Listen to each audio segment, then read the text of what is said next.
अगर मुसलमान अल्टरनेट के रूप में ओबीसी को अपना नेता यहाँ मान लिया, अगर गलती से भी हिना साहब ओबीसी को कह दिए कि हम इनका समर्थन करते हैं या हम इनके साथ हैं, तो समझ लीजिए कि आरजेडी यहाँ बिहार में खत्म हो जाएगी। आरजेडी खुद चाहती है कि मुसलमान हमसे नहीं जुटे, और अगर इस पर अभी आप बात कर लीजिए कोई प्रवक्ता से तो कहेगा नहीं नहीं इस पर नहीं बोलेंगे, माननीय नेता हैं हमारे तेजस्वी जी, हम इस पर नहीं बोलेंगे। जहां जहां आरजेडी कैंडिडेट देगी ओवैसी वहां अपना मुस्लिम कैंडिडेट देगा, और उस मुस्लिम कैंडिडेट आरजेडी के खुद मीसा भारती को नहीं हरा दी तब फिर आप हमको कहिएगा। शहाबुद्दीन की पत्नी को जो है एक तरह से राष्ट्रीय कार्यकारिणी से बाहर कर दिया गया, और किनको अंदर किया गया है पहले ये सुन लीजिए। सबसे पहले शिवानंद तिवारी को।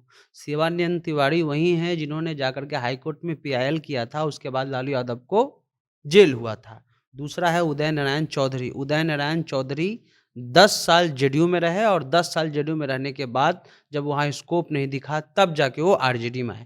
तीसरा है देवेंद्र प्रसाद यादव।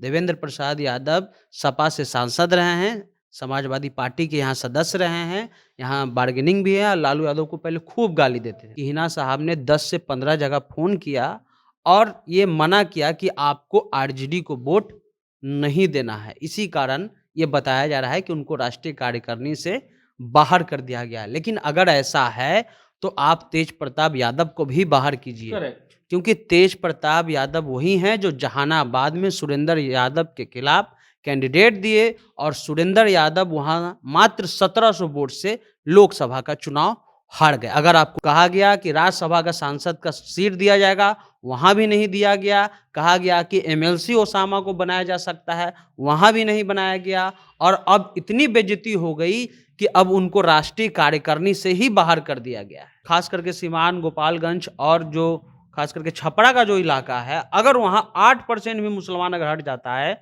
तो आरजेडी जो अभी 80 सीट पर है वो 40 सीट पर भी नहीं रहेगी। कि राजनीति से इतर अब तेजस्वी का अपना एक औहदा हो गया है, और वो किसी बात को मनवा सकते हैं, वो किसी बात को नहीं मनवा सकते तो हैं। आप ये कह रहे हैं कि शहाबुद्दीन को दरकिनार तेजस्वी किए? एकदम। अगर आप नहीं करते तो भाई आखिर 10 यादव को बनाया गया ना जी, वोट परसेंट जोड़िए ना। आप कहते हैं ना कि जातीय जनगणना कराइए, जिसकी जितनी हिस्सेदारी उसको उतनी भागीदारी। काहे नहीं भागीदारी दे रहे हैं आप फैसल रहमान को? वो क्या वो कभी डंटा खाया क्या रोड पर? वो नोट देता है आरजेडी को, वो फाइनेंशियल सपोर्ट करता है। वो फाइनेंशियल सपोर्टर है एडी सिंह का, जो राज्यसभा के सांसद हैं। ये सब अंदर की खबर है, हम अपने से नहीं दे रहे। आरजेडी के जो 30 साल 40 साल से कार्यकर्ता है वो बोल रहे हैं। 2 दिन से इस खबरों को बहुत ज्यादा आग दी जा रही है कि लालू प्रसाद यादव ने शहाबुद्दीन के परिवार को दरकिनार कर दिया, और इसका खामियाजा एमवाई में से एम के हटने के बाद लालू यादव, तेजस्वी यादव, आरजेडी के पूरे कार्यकर्ताओं को समझ में आएगा। शहाबुद्दीन का एक परिचय यह है कि शहाबुद्दीन को नेता तो लालू यादव ने बनाया था, लेकिन उस आदमी ने आरजेडी के लिए जो किया है शायद किसी ने उतना नहीं किया होगा। फंड इकट्ठा करने से लेकर मुसलमानों को आरजेडी से जोड़ने तक शहाबुद्दीन ने अपना सब कुछ आरजेडी को मजबूत करने में लगा दिया था। खबरें यह भी चल रही हैं कि हिना साहब को और ओसामा को कई पार्टियों ने अब तक मिलकर इस बात का न्योता दिया है कि आप हमारे पास आइए, लेकिन शहाबुद्दीन ने मना किया था कि आपको कहीं नहीं जाना है। लेकिन अब परिस्थितियां कुछ ऐसी हैं कि कहा जा रहा है कि आरजेडी शहाबुद्दीन के परिवार को राजनीतिक तौर पर खत्म करके मानेगी। और उसके बाद एक तर्क यह है बड़े बड़े राजनीतिक पंडितों का कि अगर एम हटता है आरजेडी से, तब असदुद्दीन ओवैसी जैसे मुस्लिम नेताओं का बिहार में बड़ा स्कोप हो जाएगा। शुरुआत इस बात से करना चाहेंगे सनी कि आप गोपालगंज चुनाव भी देखे, मोकामा देखे, अभी कुढ़नी देख रहे हैं। शहाबुद्दीन को लेकर हर मीडिया हाउस ने भारत के कवरेज दिया है, और कवरेज ये किया गया है कि लालू यादव ने उस आदमी को क्यों बर्बाद कर दिया, क्यों छोड़ दिया, जिस आदमी को ऑफर मिले कि आप आइए हमारे पास, आपका सारा केस खत्म कर देंगे, उसने कहा नहीं, हम साहब के पास रहेंगे। दुनिया के लिए शहाबुद्दीन साहब थे, लेकिन शहाबुद्दीन के लिए साहब लालू यादव थे। ऐसा क्या हुआ? उपाध्यक्ष भी नहीं बनाया और ना उप मुख्यमंत्री बनाया मुसलमानों को, खास करके शहाबुद्दीन। अभी जो खबर चल रही है कि शहाबुद्दीन की पत्नी को जो है एक तरह से राष्ट्रीय कार्यकारिणी से बाहर कर दिया गया, और किनको अंदर किया गया है पहले ये सुन लीजिए। सबसे पहले शिवानंद तिवारी को। शिवानंद तिवारी वही हैं जिन्होंने जाकर के हाईकोर्ट में पीआईएल किया था, उसके बाद लालू यादव को जेल हुआ था। दूसरा है उदय नारायण चौधरी। उदय नारायण चौधरी 10 साल जेडीयू में रहे, और 10 साल जेडीयू में रहने के बाद जब वहाँ स्कोप नहीं दिखा तब जाके वो आरजेडी में आए। तीसरा है देवेंद्र प्रसाद यादव। देवेंद्र प्रसाद यादव सपा से सांसद रहे हैं, समाजवादी पार्टी के यहाँ सदस्य रहे हैं, यहाँ बार्गेनिंग भी है और लालू यादव को पहले खूब गाली देते थे, उनको बनाया गया है उपाध्यक्ष। ये 3 उपाध्यक्ष हो गए और चौथा उपाध्यक्ष खुद बिहार की पूर्व मुख्यमंत्री राबड़ी देवी हैं। हिना साहब को क्यों नहीं बनाया गया है? हिना साहब को इसलिए नहीं बनाया गया कि खबर यह है, अंदर का खबर जो लॉजिक दिया जा रहा है आरजेडी की तरफ से, कि जब गोपालगंज में चुनाव हुआ तो खबर ये चल रही है, बात ये चल रही है कि हिना साहब ने 10 से 15 जगह फ़ोन किया और ये मना किया कि आपको आरजेडी को वोट नहीं देना है। इसी कारण ये बताया जा रहा है कि उनको राष्ट्रीय कार्यकारिणी से बाहर कर दिया गया है। लेकिन अगर ऐसा है तो आप तेज प्रताप यादव को भी बाहर कीजिए, करेक्ट। क्योंकि तेज प्रताप यादव वही हैं जो जहानाबाद में सुरेंद्र यादव के खिलाफ कैंडिडेट दिए और सुरेंद्र यादव वहाँ मात्र 1700 वोट से लोकसभा का चुनाव हार गए। अगर आपको नियम बनाना है तो ये नियम सिर्फ मुसलमानों के लिए नहीं बनेगा, ये नियम तेज प्रताप यादव के लिए बनेगा, तेजस्वी यादव के लिए भी बनेगा, मीसा के लिए भी बनेगा। बस मुसलमानों को आप बलि का बकरा मत बनाइए। अंतिम दौर तक जब लास्ट बार वो छूट करके आए थे तो उनका शब्द एक ही था कि नीतीश कुमार हमारे नेता नहीं है, हमारे नेता लालू यादव हैं। कहा गया कि राज्यसभा का सांसद का सीट दिया जाएगा, वहाँ भी नहीं दिया गया। कहा गया कि एमएलसी ओसामा को बनाया जा सकता है, वहाँ भी नहीं बनाया गया। और अब इतनी बेइज्जती हो गई कि अब उनको राष्ट्रीय कार्यकारिणी से ही बाहर कर दिया गया है। क्या होगा? मुसलमान बढ़ जाएंगे, हिना साहब बड़ा नुकसान करेंगी, लोकसभा का चुनाव आ रहा है। लोकसभा छोड़िए ना, अभी तो कुढ़नी में पता चल जाएगा। और जब हम लोग प्रकोप है हिना साहब का, सबसे ज़्यादा मुसलमान वोट जो है वो कुढ़नी में है, प्रकोप नहीं है, क्योंकि कहा जाता है कि सिवाल, गोपालगंज और छपरा तक साबुद्दीन जी का ज़्यादा असर है। लेकिन मुजफ्फरपुर के मुसलमान तो सुन रहे होंगे ना कि हिना साहब को हटा दिया गया है। आखिर हिना साहब का तो सम्मान करते। अब हम लोग वीडियो बना रहे हैं तो नीचे आ रहा है कि हम आरजेडी वाले नहीं, हम साहेबवादी हैं, मुसलमान लिख रहे हैं। साहेबवादी हैं हम लोग साहबुद्दीन के आदमी हैं। मैडम का जो आदेश रहेगा वो हम लोग पालन करेंगे। और जितना भी वीडियो हम लोग बना रहे हैं सारा में कमेंट जो है वो आरजेडी के खिलाफ जा रहा है। अगर एम हट जाता है, अगर 8% भी हट जाता है, पूरा तो हम नहीं कह सकते हैं, क्योंकि सीमांचल का मुसलमान अलग सोचता है, भागलपुर का मुसलमान अलग सोचता है, इधर मगध का मुसलमान जो है अलग सोचता है। लेकिन ये जो खास करके सीवान, गोपालगंज और जो खास करके छपरा का जो इलाका है, अगर वहाँ 8% भी मुसलमान अगर हट जाता है तो आरजेडी जो अभी 80 सीट पर है वो 40 सीट पर भी नहीं रहेगी। इतना है। आप यादव वोट, बीजेपी क्या करती है कि हिंदुत्व के नाम पर यादव वोट ले लेती है, लेकिन मुसलमान उसको वोट नहीं देता है। अगर मुसलमान अल्टरनेट के रूप में ओबीसी को अपना नेता यहाँ मान लिया, अगर गलती से भी हिना साहब ओबीसी को कह दिए कि हम इनका समर्थन करते हैं या हम इनके साथ हैं, तो समझ लीजिए कि आरजेडी यहाँ बिहार में खत्म हो जाएगी। जानबूझकर किया जा रहा है ये सब। तेजस्वी को उसामा से डर है कि 2 युवा मिलेंगे, शहाबुद्दीन के जो समर्थक हैं वो कट्टर वाले हैं कि हम साहेब के आदमी हैं, या फिर तेजस्वी यादव चाहते ही नहीं है कि हम किसी चेहरा को आगे लाए। नहीं, ये तो सीधा साफ संकेत है कि बिहार में शहाबुद्दीन के बाद कोई मुस्लिम का नेता किसी पार्टी में नहीं है।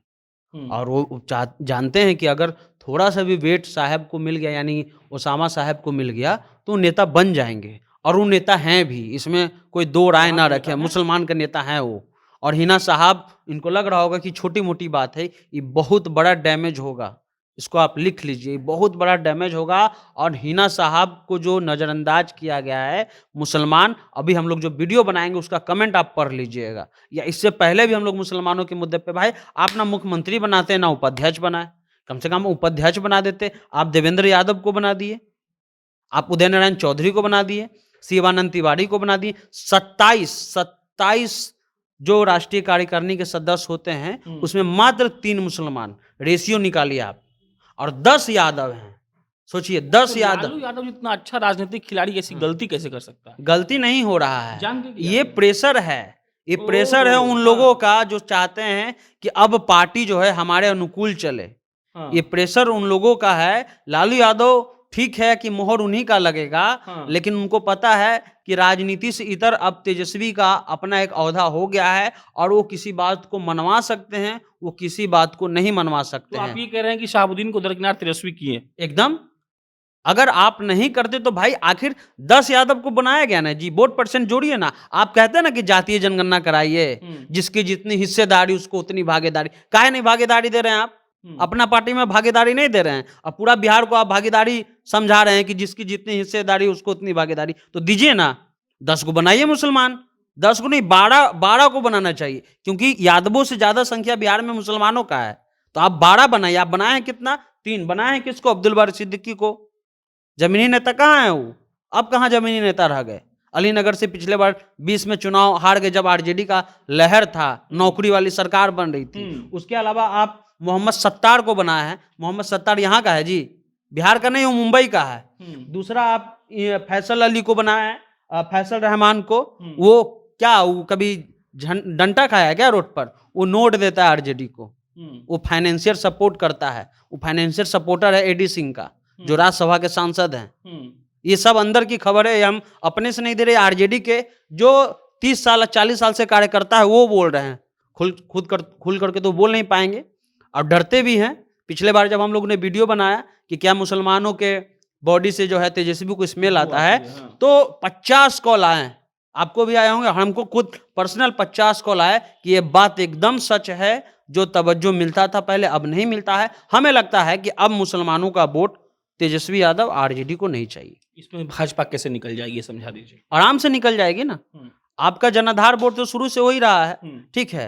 आप 32% और बिहार में सरकार बनती है 38 या 39% पे, ठीक है। आप 8% माइनस कर दीजिए, 8% तो इधर उधर ही वोट जाएगा। कोई हो सके हिना साहब के साथ चल जाए, कोई जैसाबुद्दीन के साथ। आपका तो वोट बट गया, लेकिन बीजेपी का जो वोट है वो तो बटेगा नहीं। लोकसभा के चुनाव में तो बीजेपी को एक तरफा वोट मिलेगा, लेकिन आपका जो बेस वोट है, जिसको आप कहते हैं कि ये किधर भी नहीं जाता, ये मेरे पास ही रहता है, यादवों का और मुसलमानों का, तो मुसलमान तो अब जाएंगे। और जाने का कारण खुद आप दिए हैं कि आप रास्ता बनाएं कि आप यहां से अब निकलिए। और आप अब वो नीचे लिखे रहा है कि अब हम लोग दरी बिछाने का काम नहीं करेंगे आरजेडी में। हाँ, प्रतिनिधित्व चाहिए भाई। क्यों नहीं चाहिए? वोट आप लेते हैं और प्रतिनिधित्व नहीं देते हैं। बताइए ना, उप मुख्यमंत्री बनाए और ना उपाध्यक्ष बनाए। एक मुसलमान को उपाध्यक्ष तो बना देते, अब्दुल बारी सिद्दीकी को ही बना देते। आप बनाए महासचिव, कितना उनका सचिवपन चलेगा वो तो सबको पता है। तो ये स्थिति हो गई। आरजेडी खुद चाहती है कि मुसलमान हमसे नहीं जुटे। और अगर इस पर अभी आप बात कर लीजिए कोई प्रवक्ता से, तो कहेगा नहीं नहीं इस पर नहीं बोलेंगे, माननीय नेता हैं हमारे तेजस्वी जी, हम इस पर नहीं बोलेंगे। अच्छा, लेकिन हाँ, ऐसे जैसे नेता कितने पनप जाएंगे इस चक्कर में? एकदम पनपेंगे ना भाई। दूसरा चीज तो ओबीसी, हम बार बार कहते हैं कि ओबीसी को मुसलमान वोट क्यों ना दे। कम से कम ओबीसी लेफ्ट राइट तो नहीं ना करता है, वो सेंटर रहता है कि हाँ भाई 3 तलाक का हम विरोध कर रहे हैं, हाँ भाई हम एनआरसी सीए का कानून का बिल फाड़ दिए हैं, खुल के तो बोलता है ना। आप लोग तो वो भी नहीं बोल रहे हैं।